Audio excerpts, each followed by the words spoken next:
Olá, queridos, a paz do Senhor Jesus Cristo a todos vocês. Eu sou Fernando Aquino e estou aqui para mais um Me Edificando à Luz da Bíblia. Hoje estaremos falando um pouco sobre a vida e o ministério do apóstolo Paulo, a saber aí o apóstolo dos gentios.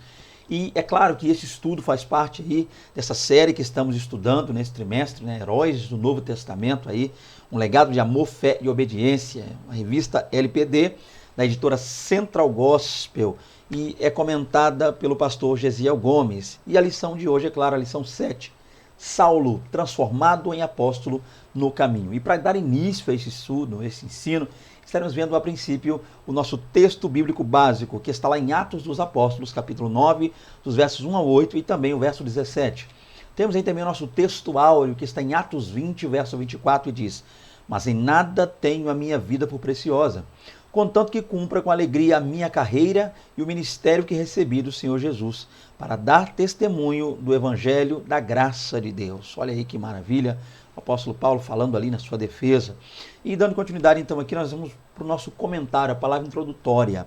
E é claro, antes de eu estar lendo a palavra introdutória, é bom que a gente fale, a princípio, pelo menos uma coisa aqui. Por se tratar, gente, de um estudo referente, é claro, da vida do apóstolo Paulo, ainda que seja uma EBD, a gente sabe que a EBD é algo mais sintetizado, a gente muitas vezes não há tanta abrangência, né, devido ao tempo, né, o pouco tempo que nós temos em sala de aula para falar sobre o tema. Ainda assim, a gente precisa tomar alguns cuidados, algumas precauções. Por quê? Porque nós entendemos que, devido a muitos estudos que são feitos na vida, no ministério, na história de Paulo, nós percebemos que falar sobre Paulo, estudar sobre Paulo, geralmente tende a ser um tema meio, eu diria, controverso, polêmico, porque muitas são as correntes teológicas acerca da vida, dos escritos, né, da história e do ministério desse grande homem de Deus. Então, para você, professor, eu aconselharia que você, por mais que você traga algo diferente, eu também estarei fazendo isso nesse vídeo, na medida do possível, é claro, dentro das minhas limitações, mas a gente precisa ficar atento para que a nossa aula não perca aí o rumo. Então, a gente tem que ficar atento com os temas que podem surgir quando o assunto é o apóstolo Paulo, a vida do apóstolo Paulo. Então eu peço a você, professor, encarecidamente, que você fique atento aí, de posse da revista, de posse da sua Bíblia, é claro, em primeiro lugar, a palavra de Deus, que você consiga conduzir esta lição a ponto de que você, dando início à mesma, possa também concluí-la aí no dia, qual será o dia em que você escolheu, ou que a igreja, por assim dizer, que foi escolhido para que você venha lecionar. Então, tudo que eu quero dizer com isso é que falar de Paulo se estende, né? Há muitas questões, há muitas incógnitas a respeito da vida deste homem, muita coisa que a gente precisa saber ainda sobre Paulo, ou coisas que a gente jamais conseguirá saber no que tange aqui, pelo menos vida terrena, só saberemos no céu, no porvir, mas muitos são os temas, e é bom que a gente pelo menos não fuja muito da revista. Eu aqui, possa ser que eu fuja um pouco, ou traga alguma coisa que a revista não traz, só para te auxiliar, só para te orientar, só para te ajudar, mas eu recomendo a você, professor, fica aí um conselho, e conselho é algo que a gente acata ou não, tá? Que você fique atento com relação a esse conteúdo. E para começar, deixa eu já dar início aqui. Então diz aí, Paulo é possivelmente o personagem do Novo Testamento que maior impacto causou em toda a história do cristianismo. Isso aqui é uma grande verdade, gente. A gente, quando passa a estudar, a compreender um pouco mais da vida do apóstolo Paulo, a gente percebe sim o grande impacto, né, que a vida deste homem, a conversão dele, desde a sua conversão, eu diria bem mais além, eu iria até mais além, desde esse momento em que ele surge na Bíblia como um grande perseguidor do evangelho, depois ele se torna cristão, ele se converte a Cristo e a partir daí passa a ser perseguido, e sendo perseguido ele inicia um grande trabalho evangelístico tremendo, a ponto de que esse ministério, dando início ali de maneira clara dentro da igreja de Antioquia, da Síria, ele se estende às nações, às demais nações, né, o mundo da época. Então nós vamos entender uma coisa, Paulo realmente é sim um camarada aí, um homem de Deus, alguém na qual a vida dele, o ministério, a maneira como ele se doou, se entregou ao evangelho, tudo isso aí causa um grande impacto na história do cristianismo. Na literatura neotestamentária, o discípulo de Gamaliel parece fazer questão de apresentar-se pessoalmente a seus leitores. Isso é importante e muito importante, né, Paulo? Sempre que a gente passe a ler um pouco sobre Paulo ele acaba trazendo algumas coisas pertinentes à sua vida, né, à sua biografia. Embora tenhamos extra e biblicamente também poucas coisas, eu não diria tantas coisas assim referentes à vida do apóstolo Paulo, mas o que a gente percebe é que lendo as suas cartas, suas epístolas, lendo o relato que Lucas traz acerca de Paulo lá em Atos dos Apóstolos, a gente percebe assim uma apresentação, até mesmo uma alta apresentação por parte deste grande homem de Deus. Reunimos os fragmentos de sua autobiografia a fim de possibilitar a compreensão de quem foi o apóstolo abortivo e sobre como sua vida abalou os alicerces da ortodoxia, né, cristã, por assim dizer. Vamos lá, então. Então, o ponto aqui, gente, como eu já disse, é falar de Paulo, é entender um pouco sobre Paulo, é estudar a vida de Paulo. É claro que a gente tem algumas questões também extra-bíblicas acerca dele, e eu reuni algumas coisas aqui que eu acredito que possa ali lhe auxiliar. É claro, né, professor, você aí decidindo optar ou não por esse material, pelo uso desse material. Para você que de repente não está tendo essa oportunidade de estar pessoal e fisicamente na EBD, você também pode estar aqui, aluno, nos acompanhando. É claro que a gente tem, eu particularmente tenho essa preferência, eu sei das dificuldades que nós estamos tendo devido a essa questão da Covid, da pandemia, todo esse processo, isso é sabido de todos nós, mas se você puder, né, se você não tomando todas as medidas possíveis, todos os cuidados ali, se você puder estar na EBD ali, com a sua igreja, eu vou gostar muito, tá? É muito bom estar em comunhão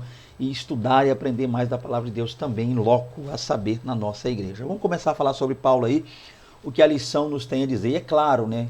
Você já entendeu que eu tenho por costume, tenho por hábito, por mais materiais, por mais livros, questões que eu tenha relacionado à vida de Paulo, coisas que eu tenho estudado ao longo do tempo, inclusive eu leciono também um pouco sobre a vida de Paulo, eu ainda assim, por ser uma EBD, eu prefiro trazer um estudo mais próximo à revista, mais aproximado do conteúdo da revista, a fim de que você, professor que estará lecionando aí, possa ter também um auxílio, você possa também ter alguns pontos de vista relacionados à revista. Então, se fosse um estudo da vida de Paulo, eu talvez não traria tanto o conteúdo da revista, mas eu estou trazendo aqui, todos nós sabemos, um estudo relacionado a EBD. E por ser a EBD, eu estou trabalhando com a revista, tá? Com isso e por isso eu peço e conto com a colaboração e paciência de vocês. Caso alguma coisa que eu venha citar aqui, de repente, ou que faltou algo, sempre deixo o meu comentário aqui, ou melhor dizendo, perdão, sempre deixo o meu contato aqui para que você possa contactar-nos.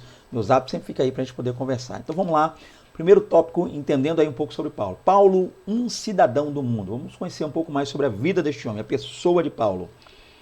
Então, para começar, primeiro ponto aqui, a gente tem que entender uma coisa.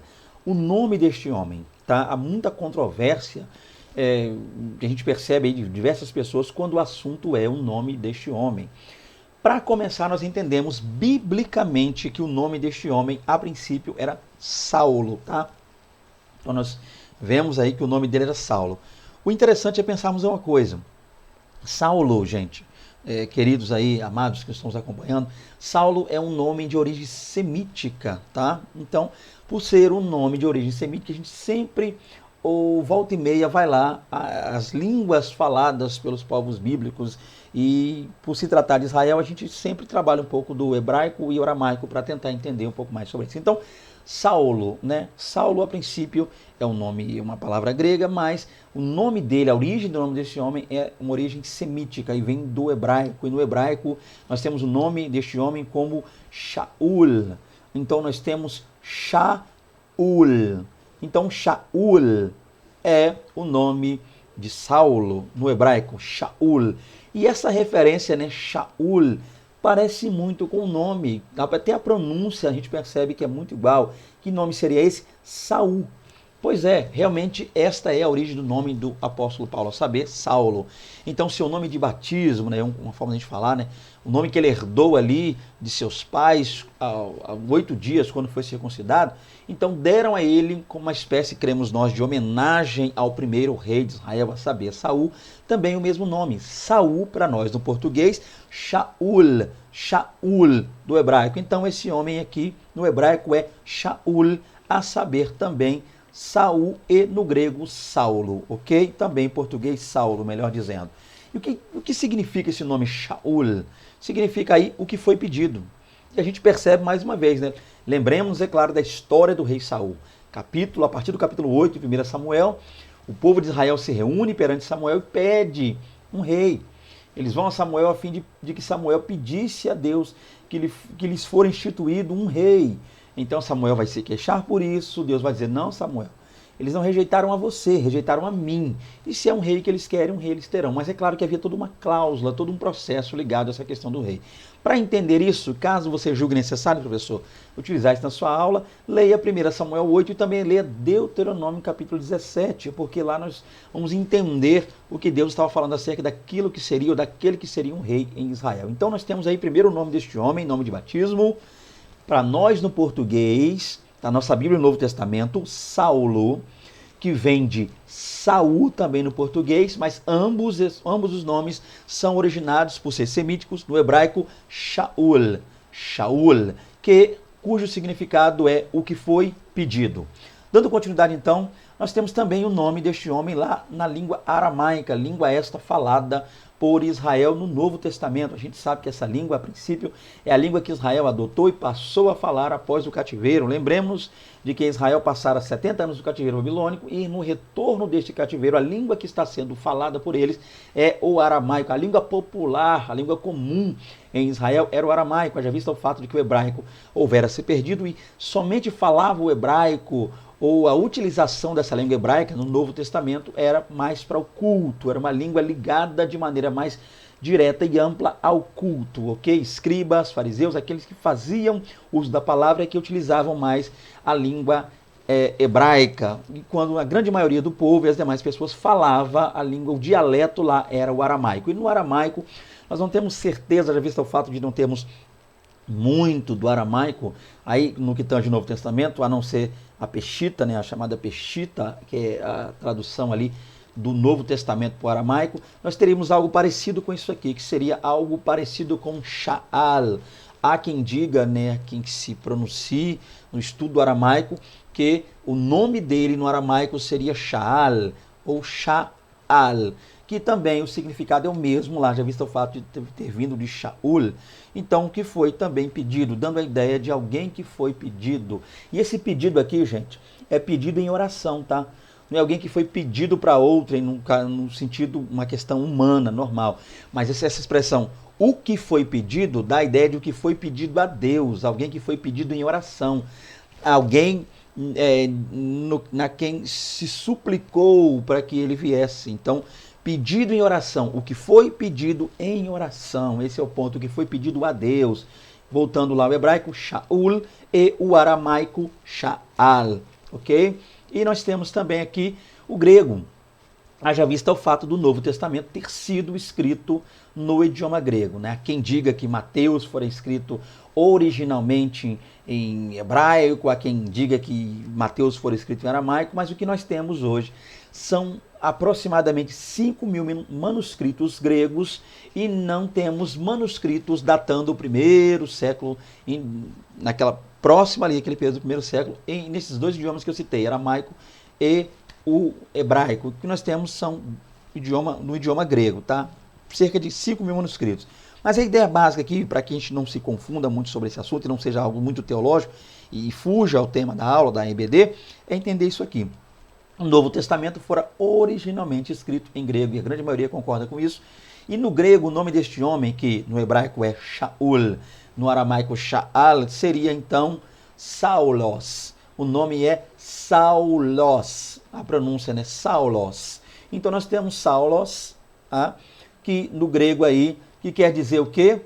Aquele que foi muito desejado. É claro que Saulos é uma referência direta ao nome hebraico Shaul, tá ok? Então, por esse motivo, entendemos também, traduzindo esse nome Saulos, do grego, seria aí aquele que foi muito desejado. Continuando, então, nós temos, ainda falando do nome deste homem, algo interessantíssimo, porque nós percebemos, a partir de Atos dos Apóstolos, capítulo 13, que ele surge, né, no início desse capítulo, ele surge como Saulos, está lá, né, o Saulo no português, é Saulo, português, Saulos no grego.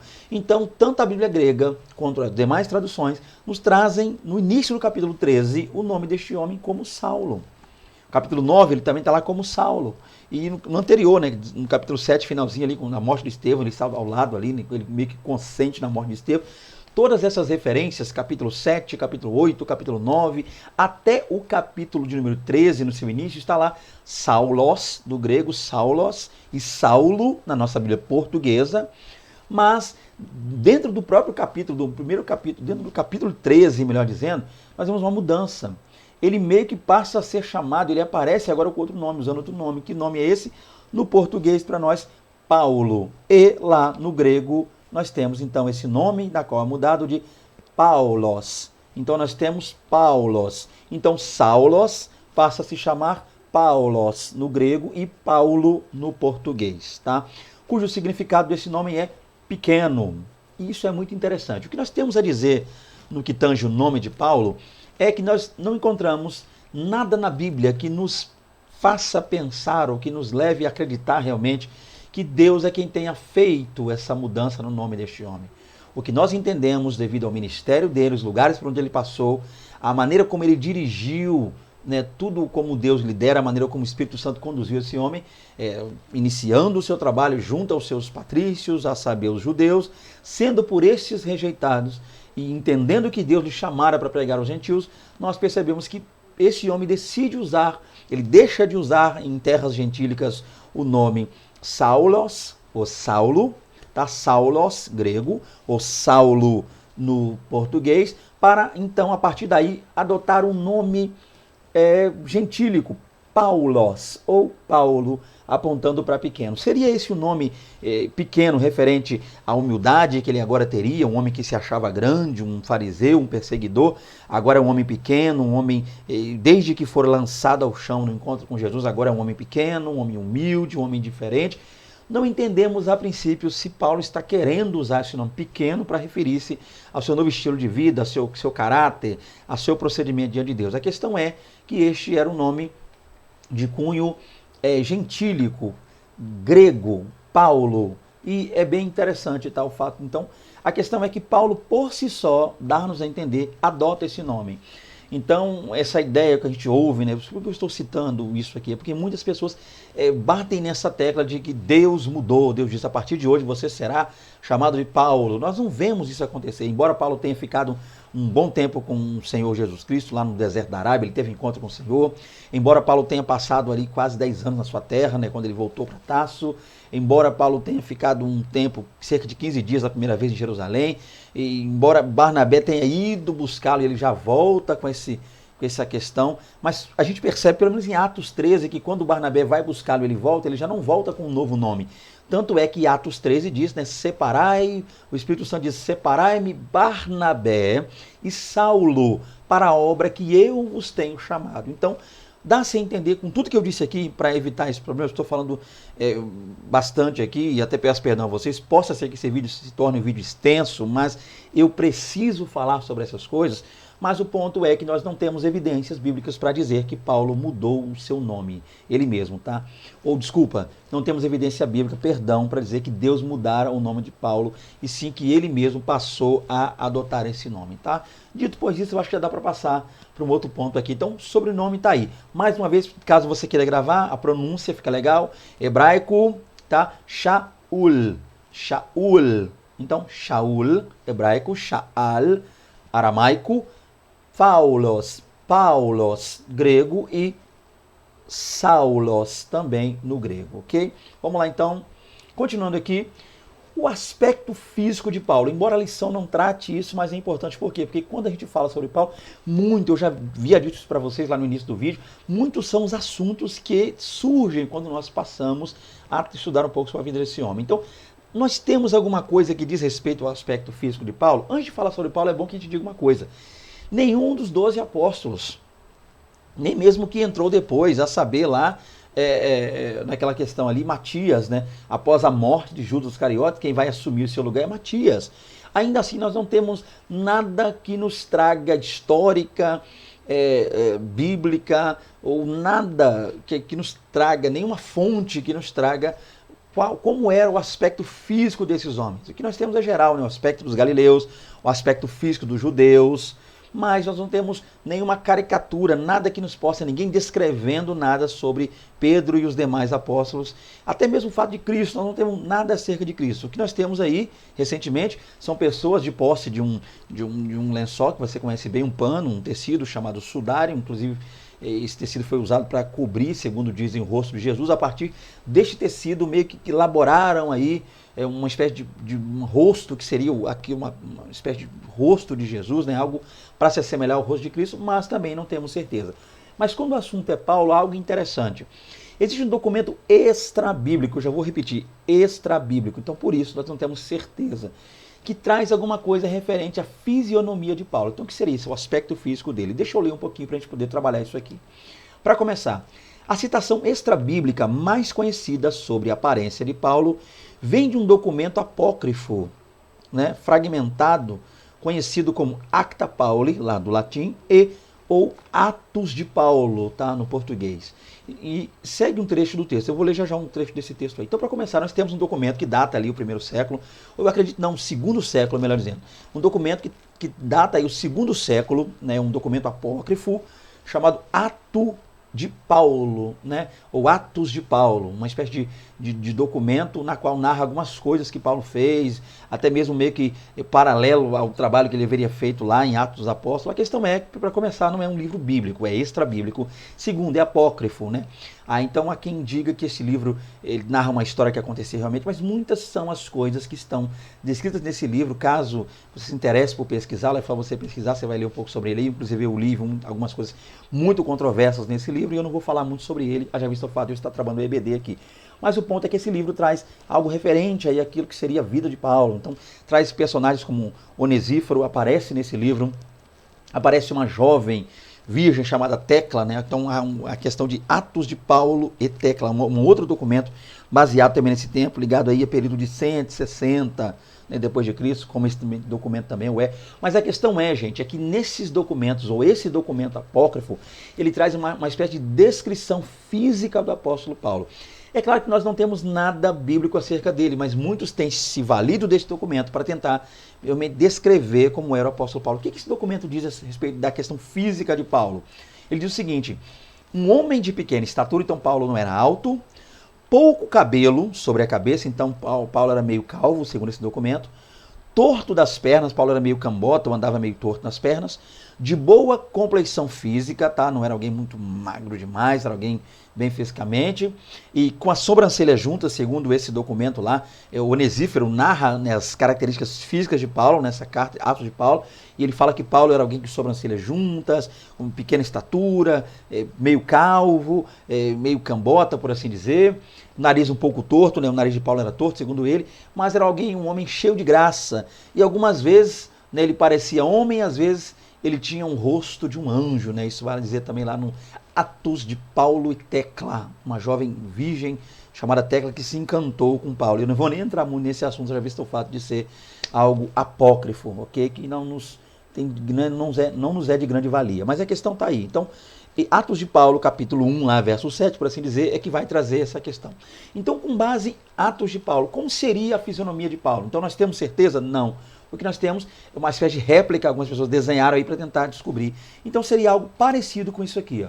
Esse rosto que você está vendo aí na tela, que nós estamos colocando aí, foi um rosto desenhado aí por artistas, né, baseando-se, é claro, nesse relato desse livro apócrifo, a saber, Acta Pauli ou Atos de Paulo. Então, para você, professor da EBD, é claro que esse é um relato, como eu disse, extra-bíblico, e você só vai utilizar esse relato caso você julgue necessário. Caso não, por que às vezes eu gosto de trazer coisas assim, até para te ajudar no sentido, professor, de que muitas vezes você passa uma semana inteira, como eu também faço, preparando a sua lição, preparando a sua aula, mas os seus alunos estão aí na internet, estão pesquisando, estão lendo outras coisas, alguns deles estão cursando seminários teológicos, onde professores trazem informações diferentes, então muitas vezes você acaba sendo, como eu diversas vezes fui, às vezes também sou ainda, é claro, pego de surpresa. A gente prepara toda uma aula a assuntos, temas que nós não abordamos, não lemos, muitas vezes desconhecemos, e nossos alunos trazem isso em loco, trazem isso para a sala de aula, e a gente acaba se encontrando numa situação meio complexa. Então, para descrever o aspecto físico, nada temos biblicamente, mas temos esse documento aí, e compete a você crer ou achar que é válido ou não, tá? Só mais informação para que você não seja pego de surpresa aí. Continuando, dito pois isso, vamos lá. Um cidadão de Tarso, é claro agora retornando aí ao procedimento da revista. Paulo foi chamado primeiro para evangelizar os gentios. Então, a princípio, a gente percebe, analisando o ministério de Paulo, embora no início do seu ministério ele tenha pregado em diversas sinagogas, a gente pergunta, mas o que Paulo está pregando nas sinagogas se ele foi chamado para pregar aos gentios? Onde tinha gentios na sinagoga? A questão é que Paulo ele iniciou o seu ministério pregando junto aos judeus, junto aos seus irmãos, até num ato mesmo de poder validar a palavra e fazer com que essas pessoas entendessem realmente que ele foi chamado por Deus, que houve essa conversão, que houve esse contato, esse encontro real com Cristo Jesus.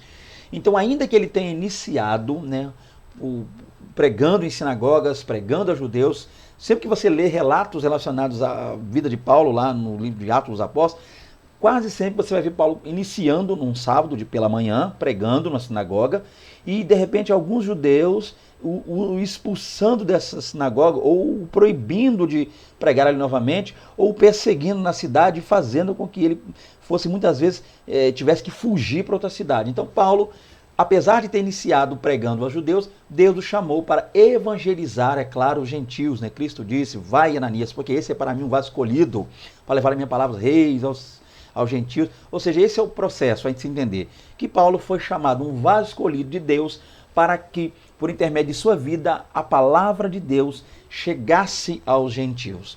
Então, para começar, Paulo era um cidadão que foi chamado para evangelizar os gentios. Dando continuidade aqui, vamos lá. O fato de ele ter nascido em Tarso, então a cidade que Paulo nasceu foi a cidade de Tarso. Claro que no grego seria Tarsos. Então nós temos a palavra Tarsos, aludindo à cidade de Tarso, que em turco é Tarsus, né? Turquia, Tarsus, e no grego Tarsos. Então Paulo, ele era de Tarso, cidade gentia, não pouco célebre da Cilícia. Então nós temos aqui Paulo da Kilikian, tá? Kilikian. Então Paulo era da Cilícia. E isso o qualificava de modo bem singular para esse ministério. Então, gente, Paulo a princípio é um judeu, cujos pais também, a família de judeus, que nascera, pelo que entendemos, na Cilícia. A questão é que ele habitava a Cilícia. Nós não temos base clara para dizer que ele nasceu ali, mas o fato do pai, o fato do título de cidadão romano, dá a entender que Paulo realmente tenha nascido ali. A questão é que a Cilícia, um lugar muito interessante ali, Tarso, capital da Cilícia, uma cidade grega, na qual era muito comum ali o comércio de lã negra, né? E através dessa lã se produzia chamadas tendas, se tecia muito com essa lã. Então a questão é que, apesar de não sabermos como, mas a família de Paulo foi parar na Cilícia, morando ali, e Paulo então teria nascido ali. E nascendo na Cilícia, Paulo teve um grande contato, um imenso contato com pessoas gentílicas, com a cultura gentílica, tá? Com todo o ensino, toda a filosofia, todo o conhecimento ligado, e a religião também ligado aos gentios. Embora sendo ele judeu, Paulo também teve na sua orientação, na sua educação, algo que o aproximara um pouco mais do conhecimento dos gentios. E isso, é claro, lhe facilitou, lhe auxiliou e ajudou muito para que ele pudesse pregar aos gentios. Continuando aqui, um hebreu nascido de hebreus. Vamos lá. Paulo costumava apresentar-se como hebreu, mesmo para os gentios. Isso é interessante, gente. Quando Paulo estava diante dos gentios, embora ele usasse o nome Paulos, Paulo é um nome gentílico, mas ele chegava diante deles com o nome gentílico, e isso poderia fazer um gentil pensar, imaginar que ele era um prosélito, tá? Ou seja, que ele era um gentil que se convertera ao judaísmo, ou até mesmo um judeu helênico, por assim dizer, né? Pelo fato desse nome, né? Paulo é um nome ligado ao helenismo. Ou seja, o que é o helenismo? O helenismo é toda a cultura da Grécia, a cultura expandida, né, naquele tempo por Alexandre o Grande, né? Nós sabemos que desde a conquista ali de Alexandre o Grande, todas as províncias, cidades que ele conquistou, ele meio que estendeu esse idioma grego a diversas culturas, né? Diversos povos conquistados por ele, como nós vemos hoje a questão do inglês. Então, o grego passou a tornar-se uma língua meio que comercial, muitos falavam. E com isso, haviam chamado judeus helênicos, ou seja, judeus cuja a cidade onde moravam, onde nasceram, e os nomes que de seus pais receberam eram nomes também gregos, judeus com nome grego. Que não era o caso de Paulo. Paulo tinha, sim, o nome hebreu, tá? O nome hebreu, mas Paulo usava, ele preferia usar entre os gentios, tá? O nome de Paulo, mas dizendo, olha, eu sou hebreu de hebreus. Ele sempre dizia isso. E por que Paulo se identificava como hebreu para os gentios? Ao identificar-se dessa forma, o apóstolo pretendia distinguir-se dos prosélitos, ou seja, estrangeiros convertidos ao judaísmo. Então, com isso, ele já queria mostrar uma coisa. Eu sou hebreu mesmo, de sangue, hebreu mesmo. Eu não sou um prosélito, não sou um gentil que me converti ao judaísmo. Tá? Eu não fiz a techuvá, eu não me converti ao judaísmo, eu não entrei. Eu também não sou um judeu helênico, não, eu sou um judeu, eu sou um hebreu de hebreus. Por que ele fazia isso, né? Para poder identificar e mostrar porque ele não era prosélito. Outra coisa que é interessante também. E com isso ele reivindicava, né, dessa maneira aí, a sua pureza racial. Então isso é importante. Paulo chegava para pregar para os gentios, provando a eles, mostrando a eles que ele era um hebreu genuíno, tá? Havia uma pureza plena no que tange raça. E Paulo era um judeu mesmo, de sangue, que estava agora pregando aos gentios. Essa diferenciação era muito importante. Por que era importante Paulo fazer isso? Quando ele ia falar. Porque nós sabemos que no meio dos gentios estavam se disseminando, se espalhando aí os judaizantes. Quem eram os judaizantes? Judeus que, uma vez convertidos ao cristianismo, agora disseminavam a ideia de que não bastava só a conversão, a fé em Cristo Jesus, como Paulo dizia, mas era necessário que o gentio também observasse preceitos da lei mosaica. Então não era só se entregar a Cristo, aceitar a Cristo, arrepender de seus pecados, mas os judaizantes pregavam e ensinavam que os judeus tinham que guardar os preceitos da lei. Tipo, os judeus teriam que se circuncidar, os judeus teriam que guardar os sábados, guardar as luas, né, novas, as festas, celebrar todas aquelas festas do calendário judaico. Lembra? O Shabbat, Pesach, Hag Purim, Hag Hamazot, Shavuot, todo esse processo aí, Sukkot, o Yom Teruah, né, que é a festa das trombetas, todas essas questões, ali nessa segunda visão judaizante, o gentil tinha que observar tudo isso. Precisa ser ligado à questão alimentícia, o gentil não podia mais comer certas carnes que era tido como imunda.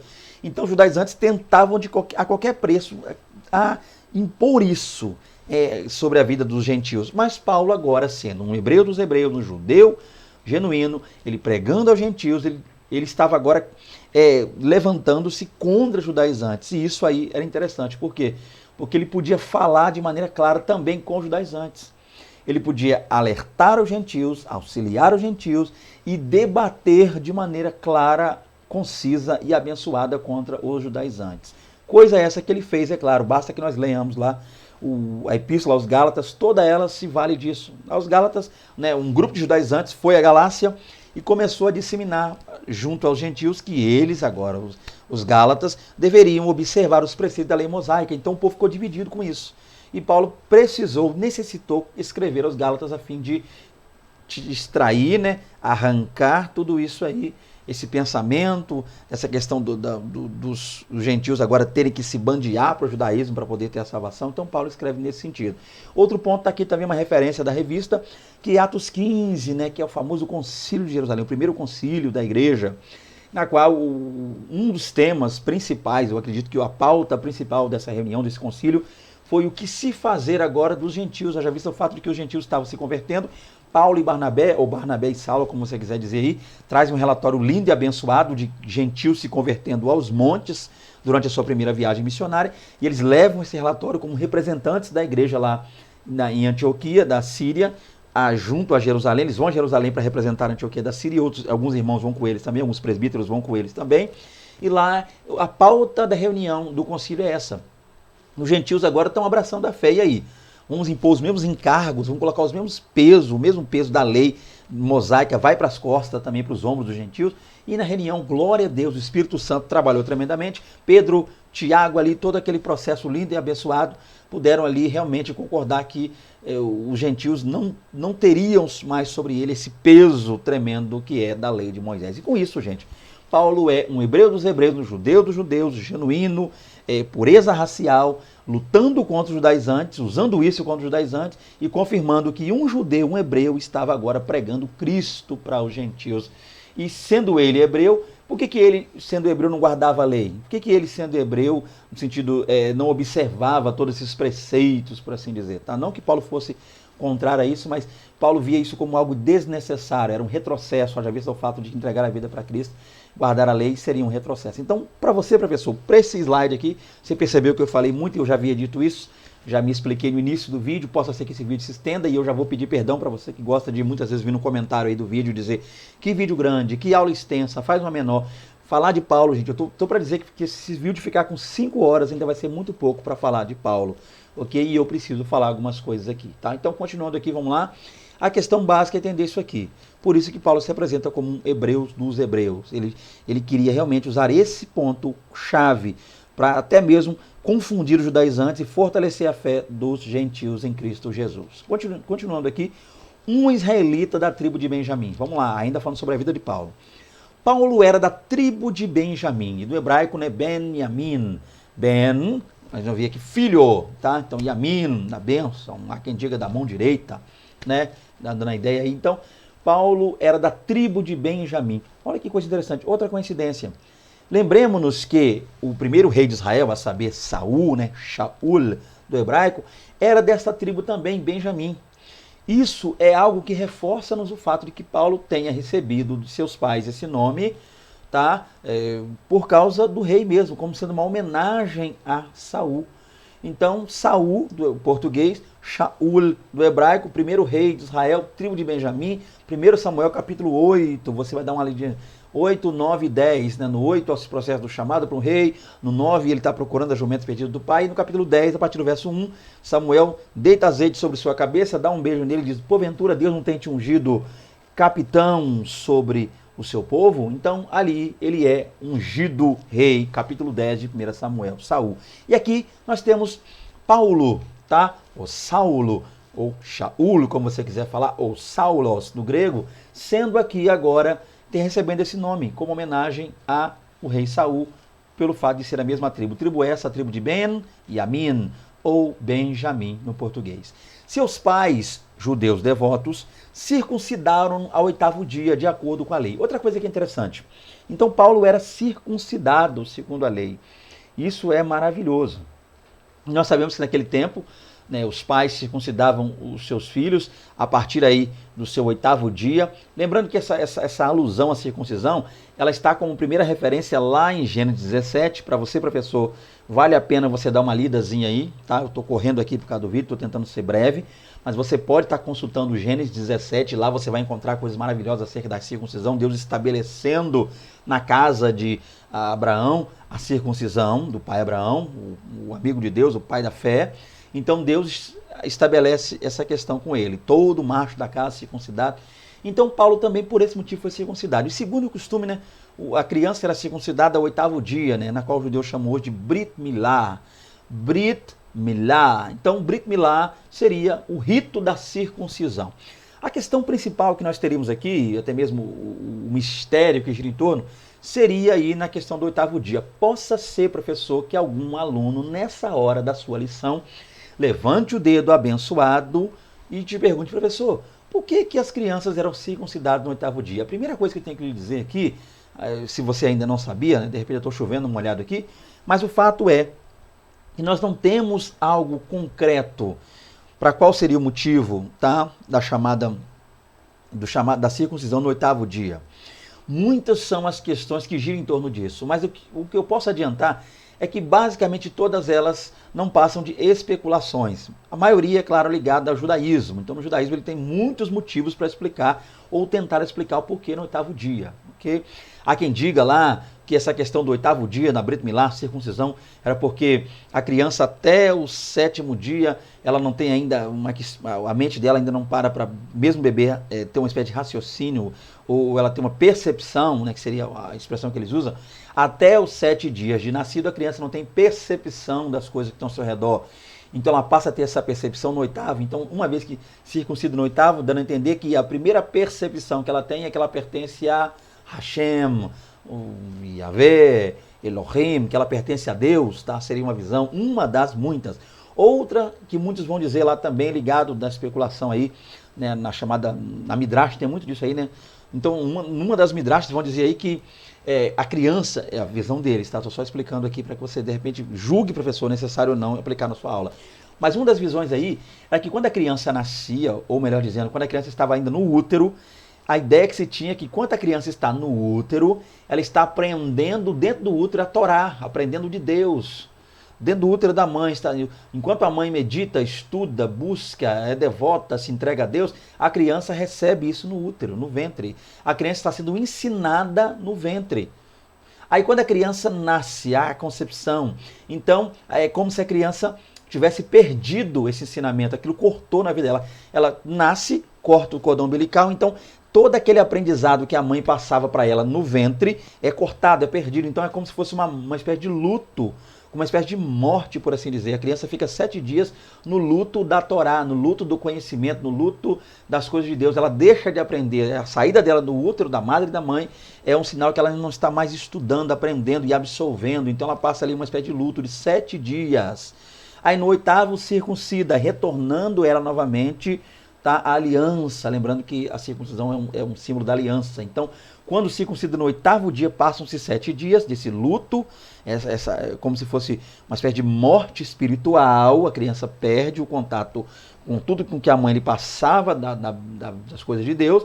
Aí circuncida, com a circuncisão, essa criança retorna a partir daí a aliança, e com o tempo ela vai reaprendendo ou aprendendo com os pais quando vai crescendo. Esse também é um dos pontos, tá? Então tem muita coisa. Há quem diga que o número 7 é o número da perfeição, ou melhor dizendo, há quem diga que o número 7 é o número do homem, tá? O número das coisas físicas, o número das coisas materiais. Então, aí você vem o 7 na Bíblia, ok? 70 vezes 7, número 7, sempre há números, questões de Deus criou o mundo em 6 dias, o mundo físico em 6 dias, 7º descansou. Então sempre o número 7 aludindo às coisas materiais, às coisas criadas.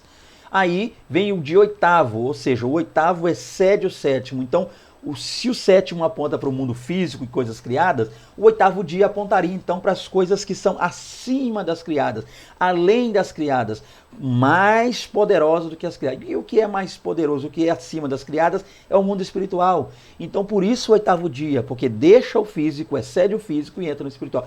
Como você percebeu aí, são só questões ligadas ao judaísmo, especulações, não é muito a minha praia, muito a minha área, embora eu seja um pesquisador da área, mas eu estou tentando aqui só te auxiliar, professor. Então, por que é bom que se alguém lhe perguntar por que 8 dias ou 8º dia, por que era a circuncisão? Era no 8º dia. Possa ser que você seja surpreendido por uma pergunta dessa aí, professor. E eu estou aqui para te ajudar, tá? Em nome de Jesus, na medida do possível e na minha limitação. Então, não temos uma resposta clara à luz da Bíblia. O que temos aí são midrashes, né? Midrash Nibá e várias Midrash Nidá, ela fala muito sobre isso aí. Então existem muitas midrashes, muitos textos, Targum e textos judaicos que trazem as suas explicações, mas ainda assim nós não temos nada que comprove isso, e dentro para nós aqui acaba entrando no campo da especulação, ok? Então nós já sabemos que circuncidar era cortar a carne do prepúcio, né? O órgão genital ali, masculino, ok? E era um símbolo da aliança de Deus com o seu povo, era a circuncisão. E hoje a circuncisão não nos é necessária, fisicamente falando, porque temos a circuncisão do coração. Ponto esse, trabalhado por essa pessoa que está sendo estudada, saber Paulo, ok? Então, basicamente, desse ponto aí seria esse. Continuando, vamos lá. Um cidadão romano. Paulo de Tarso, quando preso em Filipos e em Jerusalém, revelou ser cidadão romano de nascimento. Então, vamos lá. Outra coisa que Paulo tinha era um título de cidadão romano. Isso é interessante, uma dupla cidadania. Apesar de ser ele judeu, né? Além de ser ele judeu, hebreu de hebreus, pais hebreus, sangue hebreu, ele também tinha uma dupla cidadania, ele tinha uma segunda cidadania, e essa segunda cidadania era, a princípio, romana, tá? Então, nós percebemos que Paulo mesmo disse que ele herdou isso de nascimento, ele nasceu com isso. Como é que Paulo herdou isso? Nós sabemos que naquele tempo passava de pai para filho, e muitas vezes esse título de cidadão romano, às vezes era comprado até por dinheiro. Há casos também que, em caso de guerra contra as províncias romanas, povos como judeus, outros povos, vassalos, muitas vezes eram tidos como soldados, auxiliavam na guerra, e aquele que lutava na guerra em prol de Roma, ajudava Roma, como uma espécie de premiação por ter auxiliado o exército romano, também recebia esse título de cidadão romano. A questão é que nós não sabemos o caso da família de Paulo. Como é que o pai de Paulo herdou isso? E Paulo agora vem a ter dele. Paulo diz de nascimento, Paulo já nasceu com esse título. Então, se ele nasceu com ele, foi o pai dele que recebeu esse título. Como o pai dele recebeu, se lutando na guerra ou não, não sabemos. Se comprado a dinheiro, não sabemos, porque tem um homem romano que diz aí, né, quando Paulo fala lá em Filipos, quando Paulo está falando a respeito da vida dele ali, dele ser um cidadão romano, um homem vai dizer que comprou muito caro esse título, então esse título é comprado muito caro. A questão é, gente, que Paulo tinha dupla cidadania e ele era um cidadão romano, isso é importante. Então nós temos aqui esse termo dentro do seu original grego, ok? Cidadão romano. Cidadão nós temos politeian, cidadão. Mais uma vez, do grego, politeian, cidadão, e romano, nesse caso aqui para Paulo, Romaios.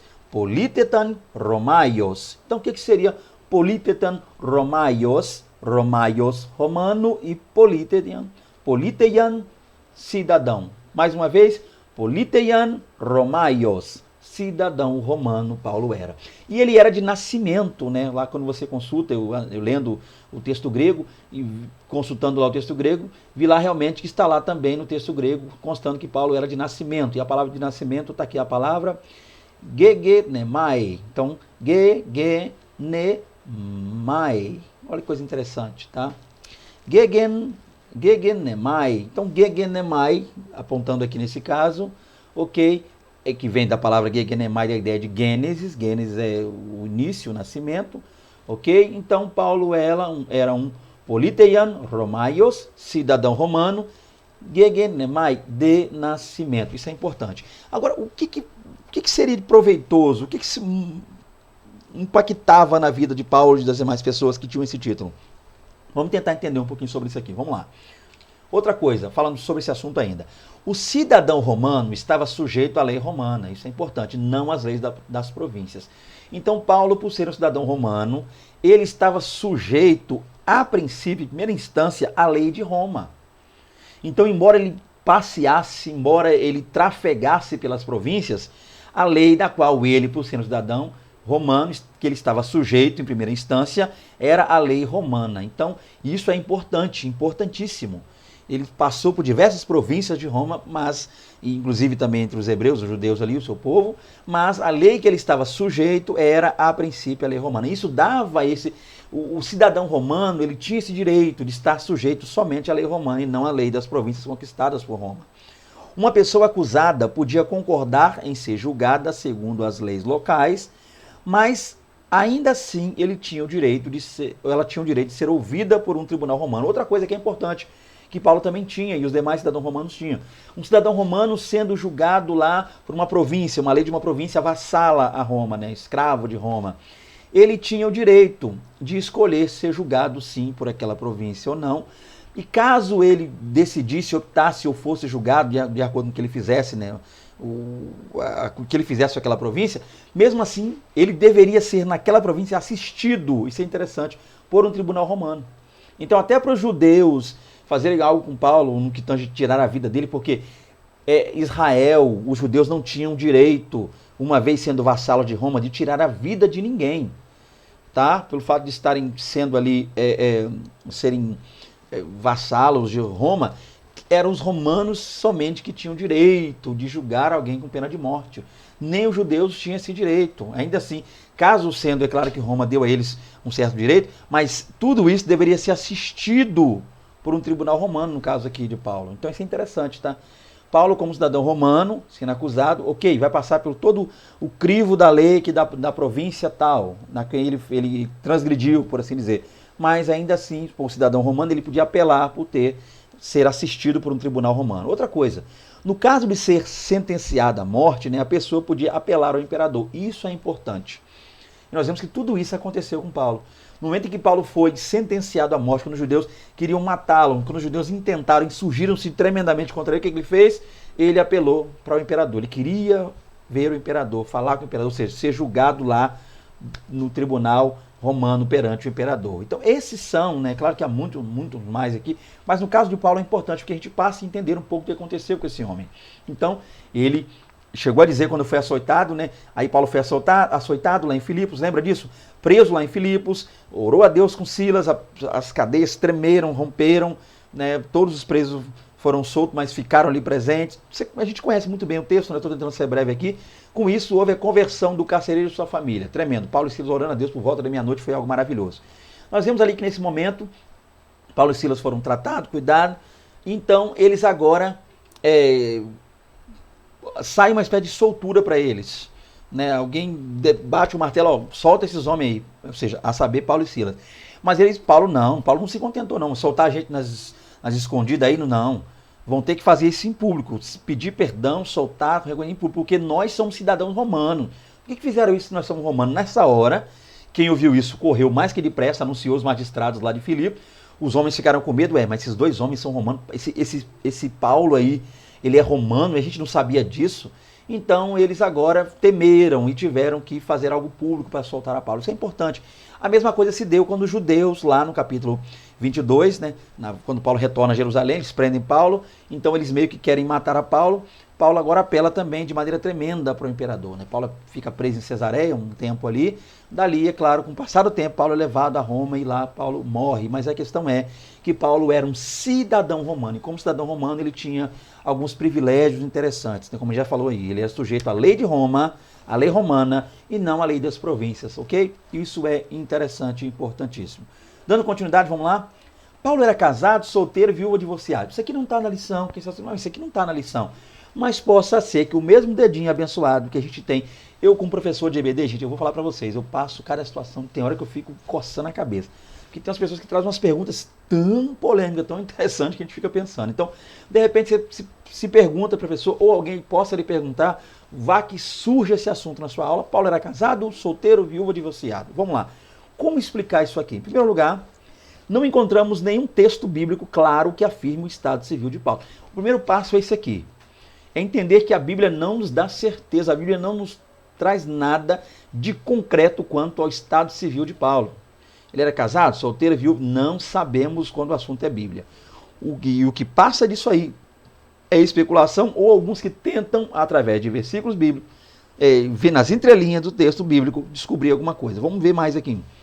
A grande maioria dos estudiosos aceita o fato de que ele tenha sido casado ou era viúvo.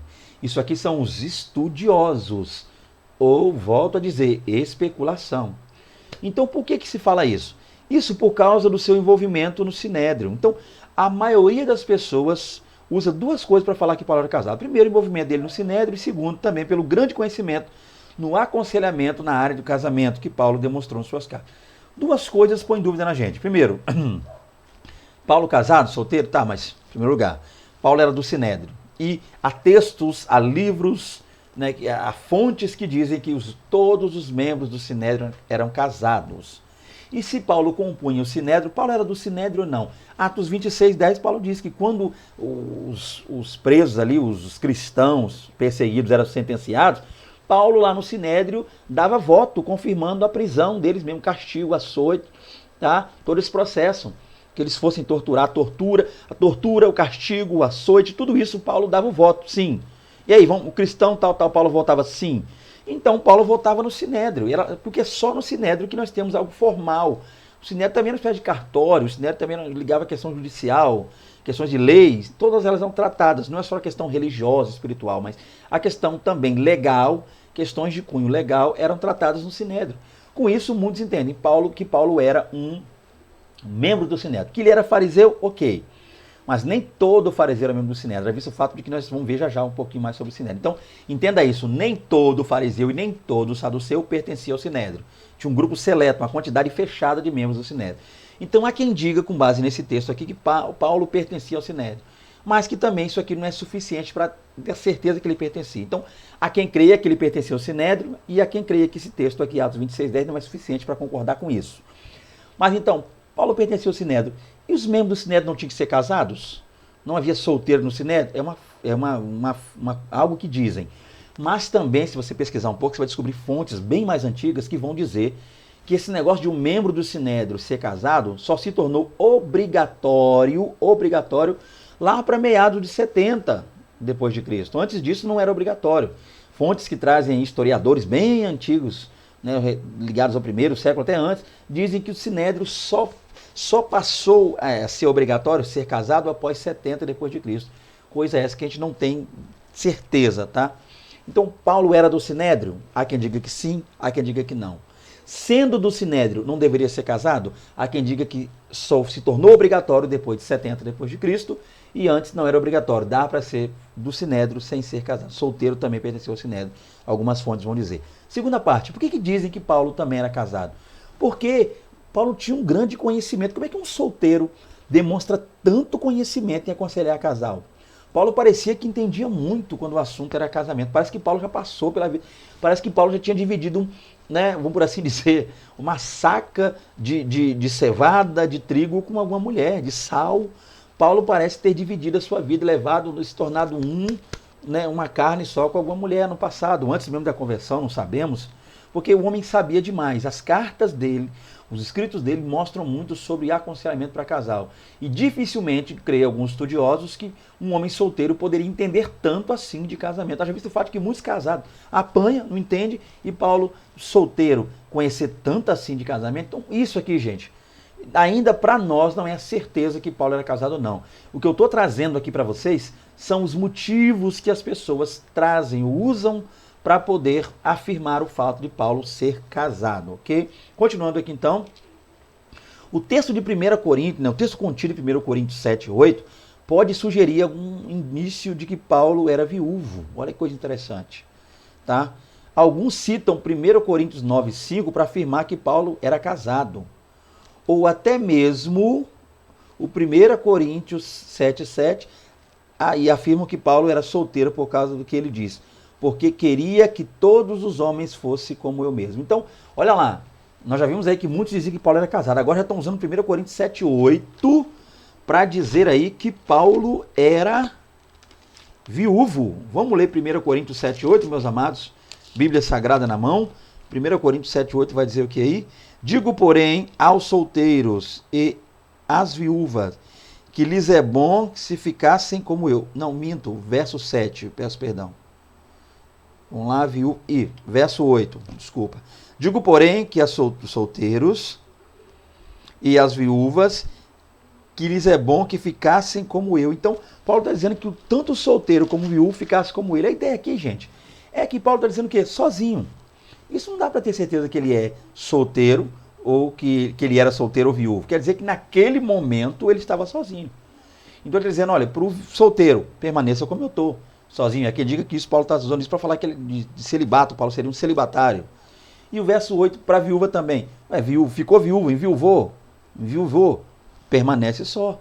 Então Paulo está dizendo, o que Paulo está dizendo aqui somente não é que ele era solteiro ou viúvo, é que naquele momento ele estava só. Então isso dá para dizer que ele era casado, solteiro ou viúvo? É complicado para você ver como é difícil, ainda não. E também nós temos aqui 1 Coríntios 9, 5. Não vou ler porque você conhece bem esse texto, eu conheço muito. É o texto que Paulo fala, não temos nós direito de levar uma varoa conosco, como o Cefas faz e outros. A questão é que Paulo está citando em 1 Coríntios 9, 5, o fato de que em suas viagens, o apóstolo Pedro e alguns outros homens de Deus levavam suas esposas. E a igreja auxiliava, a igreja ajudava, a igreja meio que custeava essa viagem. Então, eles iam viajar pregando o evangelho naquele tempo, levando suas esposas consigo, e a igreja da época sustentava, dava mantenimento, cuidava tanto do apóstolo, tanto do missionário, tanto do homem, quanto da varoa, ou seja, da esposa que ia com ele. Né? Glória a Deus, naquele tempo o homem viajava com a esposa, e nós vamos aprender isso. Hoje em dia tem uns camaradas que viajam com a secretária, e umas coisas esquisitas que acontecem, viaja com uma amiga, uns negócios estranhos que acontecem, se hospedam até em hotel com amiga, alguns pregadores, mas eu acho que eu vou acabar me empolgando se eu falar sobre isso aqui. Então, mas a questão é viajar com a esposa. Como isso é lindo. Você pregador, você casado, pelo amor do santo Deus, viaje com a sua esposa. Se é a igreja, converse com a igreja. Eu mesmo, sempre que possível, quando sou convidado a ministrar em outro estado, né, geralmente sempre que eu tenho tempo, eu falo com a igreja, ó, tem a possibilidade de eu levar a minha esposa comigo? Às vezes, glória a Deus que é quem me deixa levar até meu filho. Então, hoje, vivemos aqui na minha casa. Minha esposa, filho e eu, somos 3 pessoas aqui, né? Minha esposa, meu filho e eu, somos em 3. E existem igrejas no Brasil hoje, em alguns estados que eu viajo, que as pessoas me chamam para pregar, né, para lecionar também, e me dão esse prazer de poder levar minha esposa e meu filho. E eu gosto, porque quando a igreja quer levar minha esposa e meu filho, eu me sinto mais à vontade, mais tranquilo, tendo comigo a minha família. E acredito que a administração sai até mais, que é interessante, né? Você chega, é legal você chegar num ambiente com a sua família, traz até uma espécie de segurança para a igreja falou, esse aí não vai aprontar não, esse aí vem com a família, vem bem com a esposa, o filho, isso é importante. Então eu sei que às vezes é difícil, é pesado, é oneroso, às vezes é difícil pagar hotel para 3, viagem para 3, mas se a igreja, quando a igreja está disposta a levar minha família, pode ser até no outro estado, eu vou até de bicicleta, o negócio é eu poder levar minha família, eu me sinto à vontade quando eu levo minha família. Por quê? Porque eu aprendi com esse texto aqui. Mas voltando a Paulo, vamos lá. 1 Coríntios 9:5, vai dizer o quê? Para afirmar que Paulo era casado. Então, Paulo fala sobre o direito de levar uma varoa. Então, com isso Paulo era casado? Ou vou fechar agora esse ponto. Ou até mesmo 1 Coríntios 7:7a afirma que Paulo era solteiro porque ele diz, né? Porque queria que todos os homens fossem como eu mesmo. E isso é interessantíssimo, né? Olha só que coisa maravilhosa. Porque queria que todos os homens fossem como eu mesmo. Mas cada um tem de Deus o seu próprio dom. Uma maneira, a outro e outro doutra. Isso é interessantíssimo, tá? Então o ponto a se entender é isso aqui. O que a gente concluiu daqui? Para você estar aí trabalhando, caso alguém lhe pergunte, professor, comente, deixa eu fechar minha Bíblia aqui, mas já eu abro. Lhe perguntam na sua aula, Paulo era casado, solteiro, viúvo ou divorciado? Biblicamente não temos resposta. Textos parecem sugerir que era casado, mas outros parecem sugerir que era viúvo, outros parecem sugerir que era solteiro. Ele disse, fique como eu estou. E como é que ele estava? Sozinho, sem nenhuma companheira, porque não vemos na Bíblia nenhum nome citado entre as suas viagens, uma mulher ao seu lado. Então não sabemos se Paulo era casado, se solteiro, se viúvo, divorciado. Com isso, muitos vão dizer que Paulo era casado, mas quando se converteu, a mulher o largou, porque quando ele deixou o judaísmo e partiu para o cristianismo, a sua mulher agora o deixou. É algo especulativo que alguns dizem, não temos prova disso. Outros dizem que sua mulher morreu antes de sua conversão, ele já era viúvo quando se converteu, não sabemos nada disso. Já quem diga, eu já vi muitos pregarem assim, eu tenho um certo medo de trazer uma coisa que não é muito bíblica ou focada na história, mas eu já vi gente dizer que quando Paulo se converteu, a sua esposa foi morta. Os sinédrios judeus, contrário a ele, né, contrário à fé cristã, agora mandaram assassinar, matar a sua esposa. Paulo agora ficou viúvo. Gente, muita especulação, muita história e nada com nada, com nada, com nada. Então, não temos certeza. O ponto esse é, caso você, professor, aí na sua EBD julgue necessário utilizar esses pontos que eu citei aqui para poder explicar, você vai chegar, claro, a esse consenso de que nós não temos certeza, mas você vai pelo menos entender o porquê que algumas pessoas falam que era casado, solteiro, viúvo ou divorciado, e aí você vai estar pronto, apto ou apta, sendo professora, para responder e tirar essas dúvidas dos seus alunos. Partimos então para o outro ponto. Vamos lá, segundo tópico. Paulo, um fariseu salvo pela graça. Vamos lá. Fariseu, perseguidor da igreja e irrepreensível. Paulo identificou-se como um fariseu. Então, Paulo era um pirushim. Então, Paulo era um pirushim. O que é pirushim? Fariseu. Ok? Treinado em Jerusalém, na lei de seus ancestrais, sob a direção do grande mestre do primeiro século, Gamaliel. Então, a princípio, gente, vamos ver que Paulo ele se identificava, ele dizia realmente, Paulo disse, eu fariseu de fariseus. Paulo nunca negou o fato de que ele, anteriormente à sua conversão, era um fariseu. Paulo nunca escondeu o fato de ser ele, antes da sua conversão, um fariseu. Isso é importante. E que ele tenha estudado com um dos mestres da época, né? Naquele tempo a gente sabe que o mestre era chamado de Rabi e o mestre, entre os mestres, era chamado de Raboni. Então, a quem chamasse Gamaliel de Raboni, mestre dentre os mestres, um dos homens, um dos maiores conhecedores quando o assunto era judaísmo, né? Então, um homem formado na chamada escola de Hillel. Inclusive, dizem que essa escola foi formada no judaísmo, escola hebraica, uma escola de estudos da Torá, fora formada por seu pai, Hillel. Há quem diga que Hillel, fundador dessa escola, fora o pai de Gamaliel, tá? O grande estudioso, o grande fariseu, o grande conhecedor das escrituras. E a outra escola era a escola de Shammai. E havia essa espécie de guerra entre ambas as escolas, por assim dizer. A gente fala hoje teológica, né? Mas escola bíblica, judaica, farisaica lá, escola da Torá, no ensino da Torá, em Israel naquele tempo haviam duas, Shammai e Hillel. E segundo consta, Gamaliel seria filho de um homem chamado Hillel, fundador da escola de Hillel. E Paulo teria estudado a seus pés, né? Então a gente já começa a perceber que era algo interessante, gente. Para você, Paulo, morando na Cilícia, custear seus ensinos e estudos aos pés de Gamaliel, ou seja, que coisa interessante. Então, para chegar lá já era difícil. Por quê? Porque para chegar lá tinha que ser primeiro um jovem tremendo, um jovem superdotado quando o assunto é ensino, conhecimento. Então Paulo já tinha um entendimento além dos demais. Ele vai dizer mesmo, né? Um jovem que estava acima dos demais da sua época. Então Paulo era um jovem muito inteligente, muito dedicado, um conhecimento tremendo na Torá.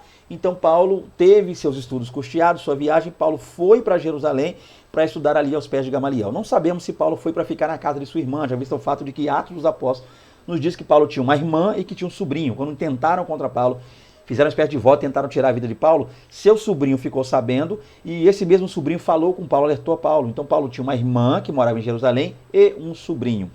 Por isso não sabemos se essa irmã mudou-se para lá primeiro e Paulo foi morar na casa dela para estudar. A questão é que os pais de Paulo e Paulo gastaram um bom dinheiro para que Paulo pudesse ter um ensino, um bom estudo aos pés de Gamaliel, um grande fariseu, um homem conhecedor tremendo, tá? Então Paulo era fariseu, a ideia é que entender isso. No entanto, ele concluiu que seu encontro com Cristo mudou radicalmente a perspectiva que ele tinha de si mesmo e do mundo. Olha que coisa interessante. Então, um fariseu que quando encontra com Cristo entende que todo o seu aprendizado, toda a sua perseguição, tudo que ele se dedicou no que tange aos ensinos, realmente de nada lhe valeria. Isso é interessante. Ele passou a considerar por perda todas as coisas pela excelência do conhecimento de Cristo Jesus. Então, quando Paulo teve um encontro real com Cristo, essa é a ideia desse slide, entender primeiro que ele era fariseu, e segundo, entender aí, professor, que ele estudou com Gamaliel, o Raboni, um grande mestre da época, um dos homens mais versados na Torá, nos ensinos judaicos da época, e com isso, quando ele tem um encontro com Cristo, coisa interessante, ele agora passa a entender que tudo que ele sabia, de nada lhe valeria. Ele chegou a chamar, em algumas traduções traz aí a palavra esterco, né? Lembrando que essa expressão esterco, no seu original grego, ela dá duas ideias, né? No português está esterco, outros traduzem como refúgio. Então, o que é o ponto ali para o original grego? Entender que essa palavra que Paulo usou para esterco, aqui que nós estamos chamando no português, é uma palavra que ela tem duas conotações. Primeiro, se usada no dia a dia comum, era uma palavra que significava tudo que você joga para os cães. Você está comendo água, não quero mais, joga para o cão. Você está se alimentando, degustando água, não quero mais, jogava para os cachorros. Então é algo que, primeiro, a princípio estava muito bom para você, mas você descobriu que aquilo não era tão... Você perde o gosto por aquilo e joga simplesmente para os cachorros comer, não quer mais. Está comendo e não quer. Então Paulo usou essa palavra no grego. Outro ponto também para o grego que Paulo está usando é que, uma segunda instância para essa palavra, é que se utilizada na botânica, se utilizada nas questões ligadas à medicina, apontava para esterco, né? Germinar, algo que era... esterco, não fezes humanas, mas esterco de animal, adubo, esse era o ponto, ok? Então alguns chegam até a dizer que Paulo usou a lei, o que aprendeu com Gamaliel, como uma espécie de adubo, esterco, para que ele pudesse crescer. O que Paulo está dizendo é o seguinte, mas o que esse texto realmente quer dizer, tanto se você pensar que é o que Paulo jogou, que se joga para cachorro, quanto que se usa como esterco, não sei a sua tradução no português, por isso que é bom analisar o grego, o bom é entender isso aqui, tá? O que Paulo está dizendo é que quando ele conheceu a Cristo, tudo que ele conheceu, tudo que ele correu atrás, tudo que ele defendeu, tudo que ele partilhou no judaísmo, tudo que ele achou por certo, toda essa defesa do judaísmo, ele passa a considerar agora por nada. Isso já não é mais válido. Válido agora é a graça de Cristo Jesus na sua vida, é o ensinamento, o conhecimento, o prosseguimento em conhecer a Cristo Jesus. Então, essa mudança, esse slide, professor, ele foca nisso. Paulo como fariseu, não esqueça de falar isso, com quem ele estudou, por quê? Porque Gamaliel era um dos homens mais notórios da época. Então, Paulo estudou com um homem, por assim dizer, o mestre da época, mas quando ele tem um encontro com o verdadeiro mestre, que é Cristo, aquilo que ele aprendeu como mestre Gamaliel, não quer dizer nada. Ou seja, Gamaliel representa o mundo físico, o lado físico, o conhecimento humano, o intelecto humano, por assim dizer, a questão exaustiva do conhecimento humano na vida de Paulo foi a sua experiência aos pés de Gamaliel. Mas o desabrochar, um novo nascimento, um verdadeiro conhecimento se deu aos pés de Cristo Jesus. Quando ele caiu naquele dia lá no chão, ele caiu aos pés de Jesus. Isso é maravilhoso. Ele cai lá, há quem diga do cavalo, do camelo, não vamos falar do animal que Paulo caiu aqui, mas quando ele cai por terra, o texto diz, quando ele vai ao chão, ele cai aos pés de Jesus. O homem que passou a vida inteira aos pés de Gamaliel e aprendeu muito aos pés de Gamaliel, quando ele cai aos pés de Cristo, ele passa a aprender realmente o que é a vida, o que é o evangelho, o que é a salvação e quem é Deus. Isso é maravilhoso. Vamos continuar aqui então, vamos lá. As cartas que Paulo recebeu lá para poder ir perseguir a igreja. Vamos ver isso aqui. Em Atos 9, verso 1 e 2, lemos que Paulo dirigiu-se ao sumo sacerdote e pediu-lhe cartas para Damasco, para as sinagogas, a fim de que se encontrasse alguns cristãos, conduzisse presos a Jerusalém. Então nós temos aqui, gente, outro relato interessante. Quando você começa a ler Atos 9, você percebe ali que Paulo está agora perseguindo os cristãos, uma grande perseguição ferrenha. E Paulo, a fim de fortalecer essa perseguição, embasar melhor essa perseguição e não ter nenhum empecilho, enquanto ele estivesse prosseguindo em alguns lugares para buscar cristãos e prendê-los, Paulo então pede auxílio ao Sinédrio, a saber, ao sumo sacerdote. Paulo vai ao sumo sacerdote e pede cartas. Tá? E quando você recorre lá aos textos, a gente percebe que sumo sacerdote, ele vem a princípio da questão semítica, hebraica, então sumo sacerdote. Né? Então a palavra sumo aqui, a palavra gadol, há quem pronuncie gadol, mas você, o professor aí na sua sala, pronuncia como você quiser, gadol, gadol, fica à vontade, você é o professor aí. Mas nós temos sumo, que quer dizer grande, principal, é gadol. Gadol do hebraico é grande, principal, mais importante dentre. E nós temos aqui a palavra sacerdote, que é a palavra kohen, há quem pronuncie kohen. Então nós temos kohen gadol, kohen, sacerdote, gadol, sumo, kohen gadol, sumo sacerdote. Então Paulo foi ao sumo sacerdote, o kohen gadol, e pediu a ele carta. Aí você vai ao texto original grego, está lá a palavra epístolas. Epístolas é do grego, epístolas, a gente já sabe, o português também tem essa palavra, epístola, carta. Então está realmente lá no texto grego original que Paulo pediu epístolas, cartas, para o sumo sacerdote, para que ele assinasse ali essas cartas, para que Paulo fosse a Damasco, a fim de que, chegando em Damasco, ele se dirigiria primeiro às sinagogas de lá, e a palavra sinagoga vem também do hebraico, quer dizer Beit Knesset. Então, Beit é casa, no hebraico, Beit, casa, e Knesset, ou Knesset, a quem pronuncie, Knesset quer dizer, aqui está, casa de congregação, casa de concerto, de aliança. Então, nós temos Beit Knesset, que são aí as sinagogas. E Paulo, chegando na sinagoga, o que ele faria? Ele, quando encontrasse algum cristão naquela região, com as cartas já em mãos, assinadas pelo sumo sacerdote, e também, com certeza, ele pegaria a assinatura lá dos príncipes de cada sinagoga, ele prenderia os cristãos.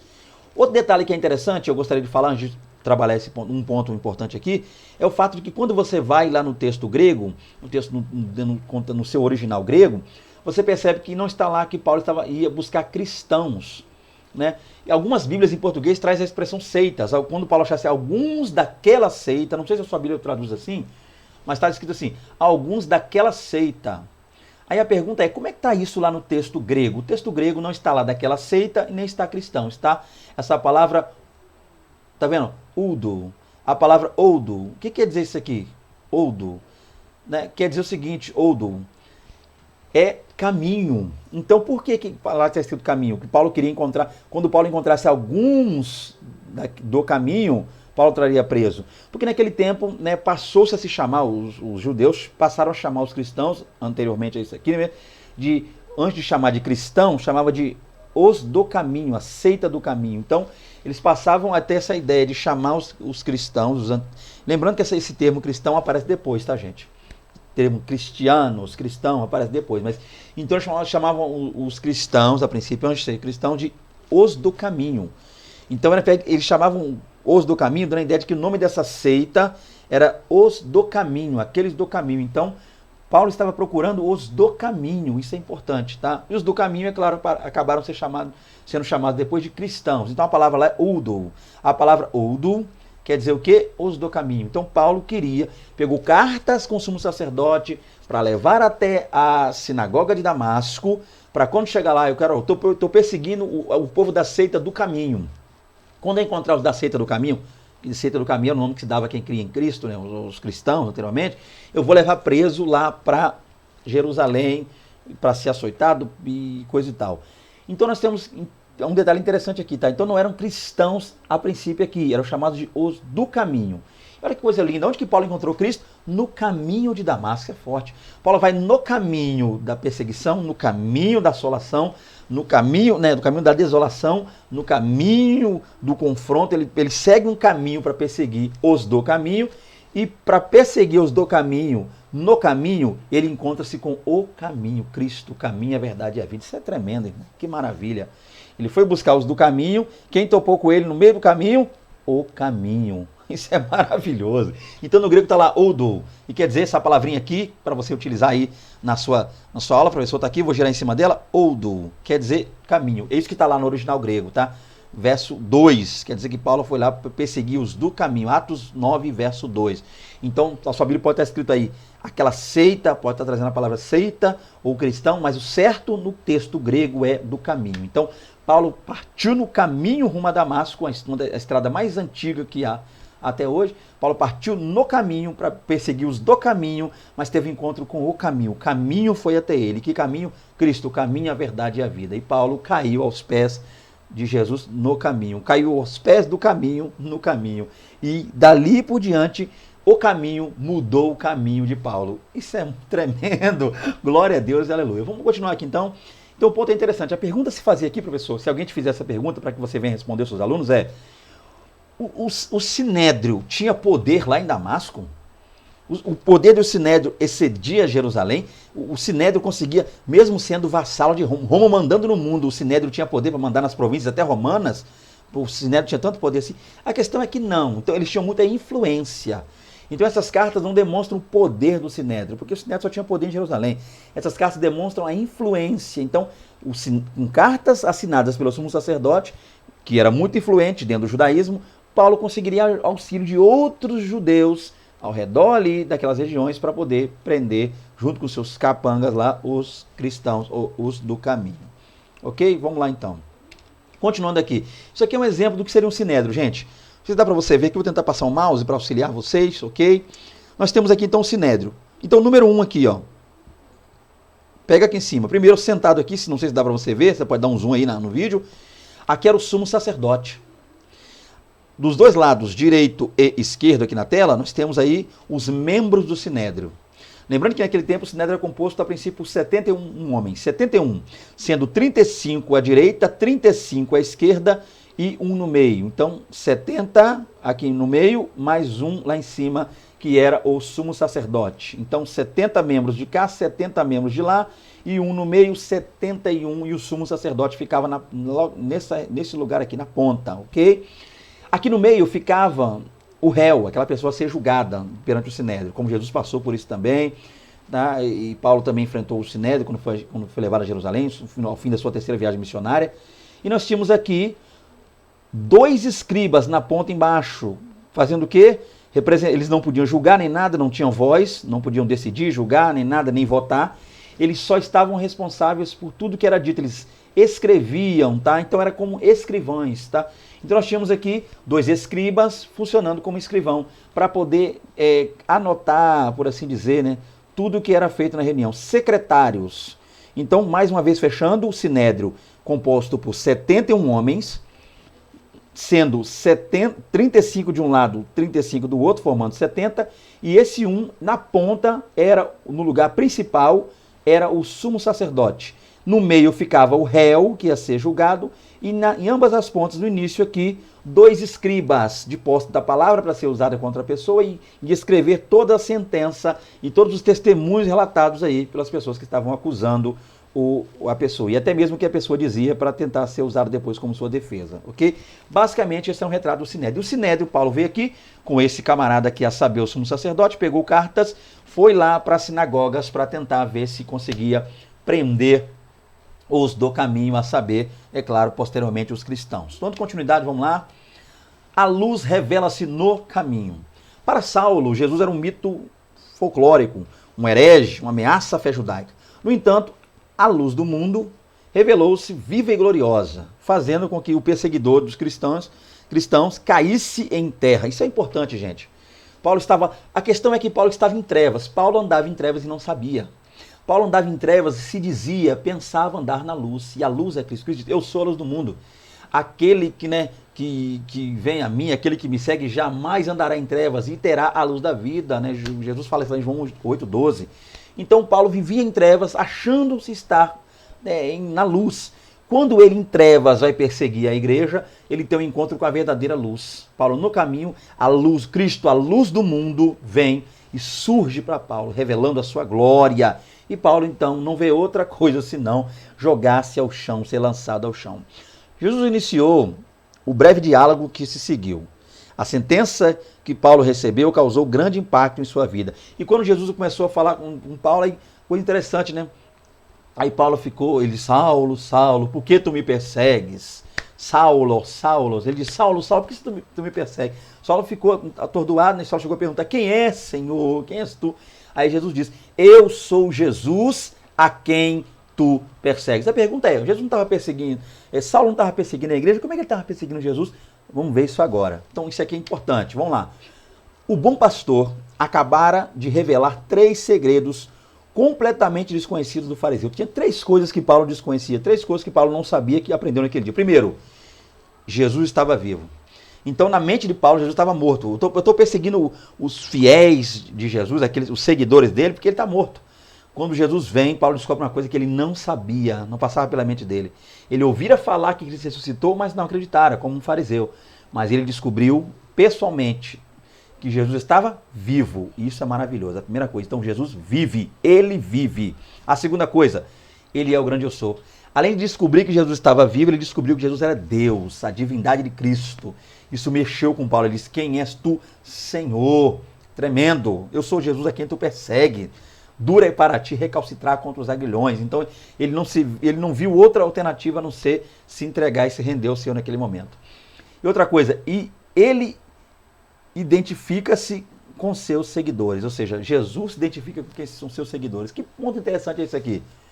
Paulo foi perseguir os do caminho, Paulo foi perseguir os servos do Senhor Jesus, Paulo foi perseguir os seguidores de Cristo, os discípulos de Cristo Jesus. Mas ele descobriu uma coisa, perseguindo os discípulos, ele acabou descobrindo que perseguindo os discípulos, ele estava perseguindo o próprio Cristo. Isso é maravilhoso. Crentes, salvos, servos, santos, meninas dos olhos de Deus, como costumo dizer. Então esse é o ponto, gente. Que coisa linda e maravilhosa que Paulo descobriu. Que quando ele foi perseguir os crentes, ele estava perseguindo a Cristo. E Jesus falou, dura é para te recalcitrar com os aguilhões. Não tem jeito. Ou seja, você acha que está vindo me perseguir, meu povo, eu já te domei, já te peguei, já te prendi, você é meu agora, Saulo. Isso é maravilhoso, tá? Continuando aqui, vamos lá. Tópico 3, Paulo, um apóstolo singular. Conteúdo da mensagem paulina. Então, o que Paulo costumava pregar? Isso aqui é importante. 7 sermões de Paulo estão registrados em Atos. Nós vemos aqui, nesses sermões, Paulo enfatiza a sua conversão, foi 3 vezes que ele fez isso, a sua fidelidade ao judaísmo, a ressurreição de Jesus dentre os mortos, os argumentos das escrituras sobre o Messias e a perseguição sofrida em Jerusalém. Então, o que é o ponto básico aqui, gente? É que Paulo, nós vemos aqui, quando lemos Atos, somente em Atos, nós vemos aí pelo menos 7 sermões que Paulo pregou. É claro que isso não quer dizer que Paulo só tenha pregado 7, você já entendeu. Nós estamos simplesmente citando os sermões que estão lá em Atos. E nós temos aqui uma listinha, e essa eu extraí aí do conteúdo da revista da EBD, já visto o fato que eu estou trabalhando com ela, eu preciso extrair dela. Então nós temos aqui uma sequenciazinha que enquanto eu falo aqui, você vai poder ver e analisar na tela. Eu não vou ler devido ao tempo aqui, para a gente não perder tempo. Mas uma coisa só me chamou a atenção e eu queria alguns minutinhos aí contar com a paciência e a colaboração de vocês para falar sobre isso. O que seria isso? Paulo enfatiza sua conversão 3 vezes. Isso que é importante, gente. Nós vamos ver 3 vezes Paulo falando sobre a conversão. E na conversão, Paulo dá detalhes da conversão, quem ele era, o que ele fazia e como é que Deus mudou a vida dele através da conversão a Cristo Jesus, o encontro com Cristo no caminho de Damasco. Paulo tanto falava, 3 vezes Paulo falou desse encontro com Cristo no caminho de Damasco. O que eu quero falar sobre isso aqui, gente? A importância de entendermos uma só coisa. Por que Paulo pregou o encontro dele, Paulo citou o encontro dele com Cristo no caminho de Damasco? Porque ele foi necessário. Com isso eu quero focar uma coisa interessante aqui, o fato de que nós precisamos entender quando nos é necessário e de como trabalhar com o nosso testemunho. Paulo deu testemunho de si 3 vezes. Mas perceba, você lendo o texto, que Paulo é muito objetivo em seu testemunho. Paulo não começou assim, ó, eu, Paulo, nasci na Cilícia, com tantos 5,5 kg, 4 kg e pouco de nascença, pesadinho, pele corada, minha mãe usava um talco, não sei o que, da Cilícia. Tem gente que vai contar o testemunho na igreja, meu Deus do céu, seja mais objetivo. Tem pessoa que começa contando o dia que nasceu, a cidade que nasceu, que gostava de comer. para depois chegar na parte importante. Há pessoas que passam mais de 2 horas contando um testemunho na igreja, gente. Detalhes que muitas vezes são desnecessários, o que comeu na parte da manhã, o que comeu no almoço, o que tomou no café da manhã e tal. Tem pessoas que gostam dessas coisas. Então, Paulo, ele contou 3 vezes porque foi necessário. Então, não é que Paulo gostava, Paulo amava ficar contando seu testemunho. Paulo tinha isso como ruim. Paulo sabia que o que ele fez era terrível, perseguidor de cristão, uma vida terrível. Paulo só contava tais testemunhos porque ele era necessário fazer essas coisas. Paulo via essa necessidade. Então, que aprendamos com isso aqui. Primeiro ponto, vai contar seu testemunho, crente? Pelo amor de Deus, seja objetivo, saiba entrar, saiba adiantar o assunto e ir direto ao ponto e amém. Glória a Deus, que tem testemunho que dá vontade de dormir quando a pessoa está contando, a pessoa começa a falar, entrar em detalhe demais, e eu vou ficando doido quando ouço aquilo na igreja, não sei você, e é complicado. Segundo ponto, quem era Paulo antes? Perseguidor de crente. Ele conta isso quando fala do testemunho. Era necessário. Sempre que ele ia citar seu testemunho, ele precisava enfatizar o fato de que anteriormente ele foi um perseguidor de crente. Mas a gente percebe uma coisa, hoje em dia, e Paulo não tinha prazer em fazer isso não, mas tem pessoas que se especializam em contar aqueles testemunhos pesados. 90% das pessoas que eu conheço, quando vai contar testemunho, fala, eu era traficante, eu andava com 4 metralhadoras na cintura. Eu nem sei se cabe 4 metralhadoras na cintura de uma pessoa. Eu nunca vi uma pessoa com um cinto que caiba, a não ser que é o cinto do Batman. O cinto do Batman cabe até 20 metralhadoras, não sei. Então tem pessoa que quando eu tinha 4 ou 5 metralhadoras na cintura, é um 38, uma .40, gente, parecia o Rambo. Tem gente que com uma bazuca só voltava a dizer isso, andava no tanque de guerra. Tem pessoa que parece que quer disputar, ou seja, qual que é a ideia dela? Onde abundou o pecado, superabundou a graça. Inclusive foi Paulo que falou sobre isso aqui. A ideia é que quanto mais pesado ela contar esse testemunho para nós, mais nós vamos dizer, isso aí é bênção. A ideia é, a base dessas pessoas é pensar o quê? Que quanto mais difícil foi a vida dessas pessoas no passado, então hoje ela é uma bênção, só porque, gente, nem sempre é assim não, tá? Paulo não está dizendo que isso é uma regra, a Bíblia não está dizendo que isso é uma regra. Que todo mundo que foi dar pesada no passado, hoje é bênção, não. Tem gente que foi dar pesada no passado, veio para a igreja e continua a dar pesada. Era estelionatário lá no mundo, se converteu e agora está roubando crente. Estelionatário também na igreja. Pessoa que era namorador, paquerador, bagunçado e mexia com mulher dos outros lá no mundo, vem para a igreja e agora está mexendo com mulher de crente. E nem sempre, gente, claro que eu não estou mexendo com ninguém, que você me entendeu onde eu quero chegar. Não estou jogando direta para ninguém, eu estou dizendo que isso não é uma regra. Pare de pensar, se você pensava assim até hoje, pare, porque eu não penso assim, de que todo mundo que era doidão, bagunçado, dá pesada no mundão, virou crente, agora é bênção. Não, tem pessoa que era uma tristeza lá e está pior na igreja. Isso não é regra. As pessoas acham bonito isso, inclusive, eu não sei, de repente, para quem eu estou falando, quem está assistindo, mas tem gente de vários lugares do Brasil, eu tenho visto muitas pessoas do Rio de Janeiro, tá? Amo, cariocas, amo vocês, tá? Fui ao Rio de Janeiro uma vez só, em 2007, já há muito tempo que eu não vou lá. Inclusive, eu não era nem evangélico, eu fui fazer um show lá numa casa de show chamada Imperator. Eu fui tocar numa casa de show chamada Imperator lá há muitos anos. Mas a questão é, voltando aqui, acho que Ipanema, algo assim. Então, voltando aqui, a questão é que tem pessoa que muitas vezes vem de lá, quando eu era do Rio, eu era do Comando Vermelho. Desculpa falar com todo o carinho do mundo. Será que todo mundo que morou no Rio, que vem pregar aqui no meu estado, e eu sou no Espírito Santo, será que todo mundo foi do Comando Vermelho? Se era, acabou o Comando Vermelho, porque todo mundo de lá se converteu e veio para cá. Então, a pessoa quando vem para cá, ela começa a falar que era isso, andava com tantas metralhadoras, matava.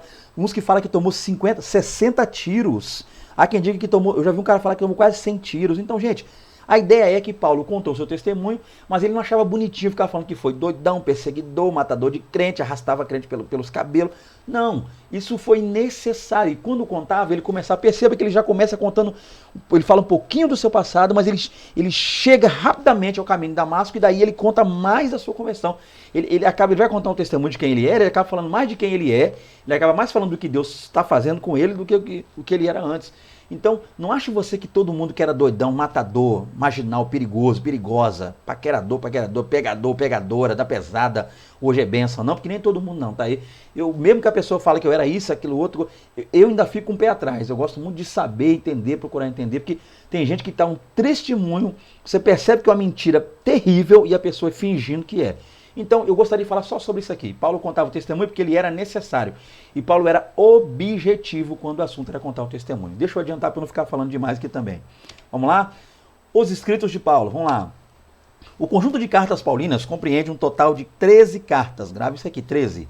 A ordem que se encontram no cânon bíblico não reflete a data em que foram escritas, mas foram organizadas segundo a sua extensão. Então, para começar, gente, As 13 cartas, ou 13 epístolas paulinas, estão na ordem que foram escritas aí no Novo Testamento? Não. Existe um critério, por exemplo, vamos ver esse critério agora, tá? Então, qual é o critério? De acordo com a extensão. Como é que funcionou o critério da extensão? Vamos lá. De acordo com esse critério, a primeira é a carta aos Romanos. Por quê? Porque é a maior, 16 capítulos, um conteúdo grande. Então, por isso ela é a primeira. E a última é a carta a Filemon, com apenas um capítulo. Então, a maneira de se colocar no cânon bíblico, as epístolas paulinas, não analisou, tá? Não tomou por base a cronologia, a sequência que ele escreveu, mas sim a extensão. Começou do maior conteúdo para o menor. De Romanos para a epístola a Filemon. Então, vamos lá. Quais seriam essas cartas, então, essa divisão? As maiores. Nós temos Romanos, primeira e segunda Coríntios, grave isso aqui, Romanos, e primeira e segunda Coríntios, porque primeira e segunda, falei no vídeo passado, porque são epístolas, gênero feminino, carta. Gálatas e primeira e segunda Tessalonicenses, essas são as maiores. Cartas da prisão, porque Paulo também escreveu enquanto estivera preso. Aí nós temos aí Efésios, Filipenses, Colossenses e Filemon, cartas que foram escritas enquanto Paulo estava preso, chamadas epístolas das prisões, ou epístola da prisão de Paulo. E por fim nós temos as cartas pastorais, que tem um cunho mais pastoral, Paulo mais orientando Timóteo e Tito. E são as epístolas primeira e segunda Timóteo e a epístola Tito. Tá? Isso aqui é basicamente. Só lembra que não estão em ordem cronológica, simplesmente analisando a questão da extensão, da maior para menor. Vamos lá, quarto e último tópico, estamos quase fechando a nossa aula. Paulo, um homem exemplar. Zelo e dedicação. Paulo, antes de sua conversão, era um homem rigoroso na aplicação das leis judaicas e tornou-se igualmente zeloso de Cristo e de seu reino. Então, outra coisa que é interessante, até uma lição para nós. Paulo, com todo o problema que ele tinha, toda essa perseguição que ele fazia à igreja, ele era ainda assim muito dedicado, ele levava a sério o que ele fazia. E quando ele se tornou cristão, ele continuou levando mais a sério ainda. Então, Paulo usou essa dedicação dele para com as coisas de Deus. E às vezes acontece isso quando você vê alguém que era muito, muito doido no mundão aí, e Deus, vamos assim dizer, resgata ele, traz para a obra, você vê que essa pessoa prega aquela coisa. Por quê?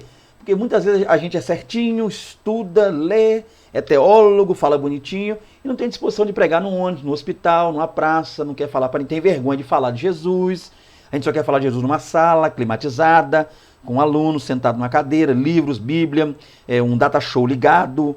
A gente só quer falar de Jesus assim, mudando os slides com aquela caneta e tal. Gente, pelo amor de Deus. Então Deus pega uns camaradas que era muito doido, que era da droga, que era do pó, que era do álcool, as mulheres malucas, uns pessoal esquisito que era do mundão doido, se converte, deixa de ser esse doido que era, se torna um cristão salvo, santo, mas essas pessoas, a mesma disposição que eles tinham para fazer eles, falam, não, quando eu estava no mundão era do baile, era da bagunça, eu falava, eu dava tiro, eu gritava, agora que eu estou com Cristo eu tenho que usar essa disposição para a obra. Então tem por isso que muitas vezes você vê uma pessoa gritando no ônibus, você que é um cristão fica aí, ai meu Deus, que coisa terrível, ai não sei o que, para que isso, meu pai? Quietinho, você está com sua Bíblia escondida, 007, o espião de Cristo dentro do ônibus, e você vê alguém pregando e fica chateado. É claro que tem pessoa que fala besteira, quando a pessoa está pregando certinho a gente dá glória. Mas a ideia é que às vezes a gente não vai num presídio, não vai no hospital, a gente só quer pregar, como eu disse, sentadinho na igreja, num púlpito lindo, todo de cristal, 50, 60 obreiros atrás, a igreja lotada, dando glória, glória, glória. Por quê? Porque Paulo tinha um zelo tremendo quando era perseguidor e continuou com esse mesmo zelo quando se tornou um cristão. Então que a gente entenda e aprenda isso. Deus, ele usa a disposição das pessoas para fazer a obra. Se a pessoa quer fazer, se o bonitinho engravatado, terno de seda, não quer fazer, gravatinha de seda, não quer fazer, sapatinho cristal, não quer fazer, Deus levanta então o cheio de disposição para fazer. Saulo aprendeu um ofício que foi o seu sustento no campo missionário. O apóstolo não tinha fontes de ganho pessoais, de modo que dividia seu tempo entre pregar o evangelho, ensinar a palavra e trabalhar para atender a sua necessidade. Outra coisa que é interessante, Paulo trabalhava. Eita glória! Paulo trabalhava. Paulo aprendeu um ofício, que ofício era esse, ligado lá à sua região, Cilícia, rico em pelo de cabra. Então Paulo, aquela lã negra, né? Paulo com essa lã, pegava lá e tecia tendas tremendas. Então Paulo era um camarada que trabalhava muito. Paulo não gostava de ser pesado, né, as pessoas, oneroso às pessoas. Paulo trabalhou muito. Embora algumas igrejas como Corinto, principalmente, foram igrejas que não ajudaram, não entenderam o chamado de Paulo, a obra missionária na vida de Paulo, mas Paulo, para evitar problemas financeiros, Paulo decidiu trabalhar sempre que possível, quando não estava ministrando, algumas viagens, Paulo chegava num lugar, numa localidade, ele trabalhava para o seu sustento naquela localidade. Isso é maravilhoso, isso é tremendo, gente. Então ele meio que dividia seu tempo, tá? Ora ele estava pregando, ora ele estava ensinando, ora ele estava trabalhando lá, fisicamente falando, para tirar o seu dinheiro, o seu sustento, comprar seu alimento. Aqui fica para nós aqui muito melhor do que ficar passando revelação estranha, enganando pessoas, cantando mulheres aí em púlpitos de igreja, em hotéis, se encontrando em coisas do tipo, que nem convém falar. É melhor trabalhar e correr atrás. Tá? Nós sabemos que você vai dizer, de repente, mas o obreiro é digno do seu salário, e tal, itinerante. Amém, irmão. Nem todo mundo entende isso e eu acho que nem é um assunto para eu citar muito aqui. Eu já vi o fato do tanto que eu já falei, tá? Mas isso aí, professor, compete a você trabalhar com a sua turma esse tema. Coragem e honestidade, fechando já a nossa aula agora. Paulo era um homem corajoso. Quando escreveu aos Romanos, enumerou uma série de adversidades que poderiam parecer desafios consideravelmente grandes à realidade do amor de Cristo. No entanto, ele concluiu dizendo que nada poderá nos separar do amor de Deus. Paulo disse, né? Quem poderá nos separar do amor de Deus? Será fome, perseguição, tribulação, perigo, nudez ou espada? Né? Nada. Então Paulo falou, por isso estou certo de que nem a morte, nem a vida, nem os anjos, nem as tribulações, nem a angústia, nem a perseguição, né? Nada, Paulo falou, nem o porvir, nada poderá nos separar do amor de Deus que está em Cristo Jesus. Isso é tremendo, gente. Isso é maravilhoso. Nem a morte, nem os anjos, nem a tribulação, nada poderá nos separar do amor de Deus. Então, isso que é o ponto que Paulo está trazendo para a gente aí. Paulo era honesto consigo mesmo, pois reconhecia suas fragilidades pessoais. Ele diz, o bem que eu quero fazer eu não faço. E também o era em relação aos outros. Uma coisa que Paulo era, e a gente fecha aqui agora, prometo, ao final, Paulo era um camarada honesto, irmão. A gente precisa aprender a ser honesto, reconhecer que a gente não está com aquela Coca-Cola toda, não está com aquele conhecimento todo, aquela base, aquela santidade toda que diz ter. Precisamos ser honestos com as pessoas que estão ao nosso redor e também conosco também, tá? Concluindo aqui, fechando, né, uma aula extensa, eu vou pedindo perdão aí a você que de repente acha que a aula ficou grande, tá? Eu precisava falar, tem assuntos interessantes, eu já disse no início, falar sobre Paulo, irmão. Eu tô achando que eu falei pouco. Vamos lá. Quando Paulo escreveu sua primeira carta aos Coríntios, ele denominou-se um abortivo. Olha que coisa linda. Paulo disse que era abortivo. Aí Paulo disse que eu sou ectromate. Paulo falou que era abortivo. E a palavra abortivo lá no original grego é ectromate. Paulo disse que ele era um ectromate. O que é ectromate? Abortivo. Porque ao contrário dos demais apóstolos que tiveram a possibilidade de serem treinados pelo mestre, ele não teve a oportunidade de ter contato terreno com Cristo ou com seus ensinamentos. Então Paulo era um abortivo. Lembrando que essa palavra abortivo aqui, gente, o que é a ideia de abortivo? A palavra usada por Paulo foi ectromate no grego. O que quer dizer ectromate? Quer dizer que Paulo dá a ideia daquela criança que não nasceu no tempo certo. Esperava-se um tempo, essa criança nasceu ou antes ou depois. Então, quem nasce antes ou depois é um ectromate ou abortivo. Paulo está dizendo que ele veio depois, tá? Esse é o ponto interessante. Então, um abortivo, dando a ideia de que criança que não nasce, aquele que não nasce no tempo certo, é a palavra ectromate, ou ectromate, melhor dizendo, do grego. No entanto, apesar disso, possivelmente o discípulo de Gamaliel foi um dos homens mais cultos e produtivos que o cristianismo já observou. E certamente um dos teólogos mais tenazes que a igreja já conheceu. Amém? Queridos, está aí mais uma aula, mais uma lição. Que Deus em Cristo, né, possa nos abençoar. Peço mais uma vez perdão a você que de repente achou que a aula ficou muito grande. Eu havia dito, é muita coisa. Quando fala de Paulo, eu gostaria de ter dito mais, que é muita coisa. Então, se alguma coisa não foi muito claro, tá aí o meu contato, desejando contactar-nos para estar aí na igreja de vocês. Vai ser um prazer, irmão, uma honra. Se você nos chamar, nós iremos aí com todo prazer, em qualquer lugar do Brasil, estamos aptos, prontos para ir. É só chamar, é só convidar. A gente, é claro, não vai sem ser convidado. Então, que Deus em Cristo abençoe a todos vocês.